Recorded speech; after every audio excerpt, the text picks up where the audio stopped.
in Charlotte, the Atlantic Coast Conference meetings continue. The brand new coach of Virginia is Tony Elliott, and he joins us live here in Jacksonville. Coach, how you doing? I'm doing well. How about yourself? Man, I'm doing outstanding. I know you had offers. You had to pick the job that was perfect for you. Why Virginia? It fit the profile, first and foremost, of the institution that I was looking for. I'm a big proponent of the balance and the combination of athletics and academics. Yeah. So I wanted to be somewhere where you had a chance to win at the highest level, but don't have to compromise the development of the student athlete and their pursuit of academic excellence. Yeah.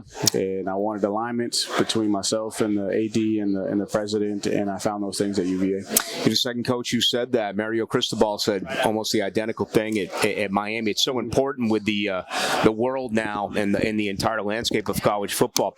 I only have you for a couple of minutes, right. So I say this with all due respect. You meant an awful lot to Trevor Lawrence. You meant an awful lot to Travis Etienne. We're live in Jacksonville where camp begins on Monday.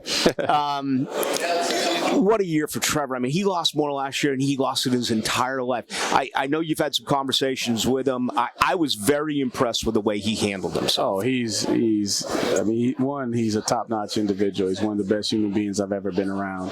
And he's ultra talented as a quarterback and has every physical skill and tool that you need to be a quarterback in the NFL. So he knows that ultimately there was going to be some adversity, and he was going to be defined on how he responded to the adversity. And I think that goes back to his grounding in his faith.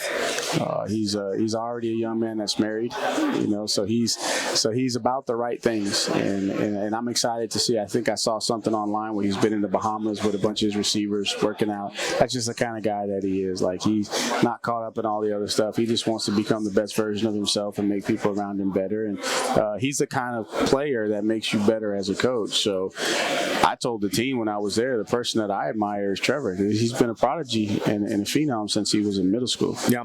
And look what he's done. A lot of people are not going to be able to handle that pressure for that long. And yet he has thrived and probably exceeded a lot of the expectations that were really extremely high at that point. And then Travis is like my son. Really? We talk pretty frequently, and we don't talk about anything football wise. I follow him on social media. I see he's out in Dallas training and with Zeke Elliott and a bunch of these other guys. He looks good, man. He looks good, and I've always said that he still has a lot more room before he touches his ceiling. Yeah. As a football player. So hopefully he'll stay healthy and he'll be able to figure it out with what you're doing schematically and be able to excite the fans down there. He never got hurt in college, as you know, and it was so disappointing to see him go down last year. They wrapped up OTAs and camp, and I had a chance to watch him, and he looked very impressive. But I'm sure that must have shocked his system because he had never been hurt. That's right. Very, very durable, and as hard as he runs, it was very, very surprising to me, as physical as a runner as he is, and the amount of work that he had to do at certain times for us at Clemson when I was there. Very, very durable. Yep. But that Liz Frank is a tough one. Yeah.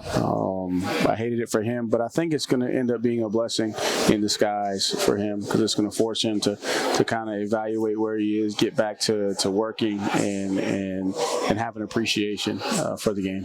Final moment with Tony Elliott, head coach of Virginia, of course, formerly the offensive coordinator at Clemson.